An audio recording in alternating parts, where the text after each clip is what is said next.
وزیراعظم نے دہشت گردی کے خاتمے کے لیے علماء سے مدد مانگ لی۔ پاکستان رب ذوالجلال کا احسان کی تقریب سے خطاب میں وزیراعظم نے قوم کو پیغام دیا کہ آئیں یکجاں دو قالب ہو جائیں، اتحاد اور اتفاق سے دہشت گردی کے ناسور کا خاتمہ کریں گے۔ آئیں اتحاد اور اتفاق کی برکتوں کے ساتھ ہم پاکستان کے جو مسائل ہیں ان کو حل کریں، چاہے وہ معاشی مسائل ہیں، چاہے وہ معاشرتی مسائل ہیں، چاہے وہ دہشت گردی ہے۔ میں سمجھتا ہوں کہ اس میں جہاں پر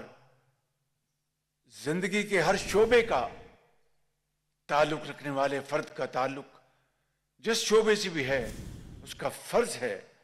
کہ وہ آگے بڑھ کر اس میں حصہ ڈالے۔ میں سمجھتا ہوں کہ اس میں سب سے بڑی ذمہ داری ان انتہائی قابل احترام علماء کرام کے ذمے آتی ہے، جو اس ہال میں ہیں یا جو پورے پاکستان میں پھیلے ہوئے ہیں، کہ کس طریقے سے آج دہشت گردی کے خاتمے کے لیے ایک مرتبہ پھر افواج پاکستان قربانیاں دے رہی ہیں، اور اس کے بعد اگر اس ملک کے اندر تفریق ہے اور اس ملک کے اندر مذہبی منافرت ہے، لسانیت کی بنیاد پر تفریق ہے اور ذاتی خواہشات کو آگے لانے کے لیے قومی مفاد کو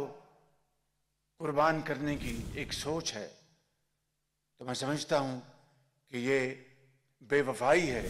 ان قربانیوں کے ساتھ۔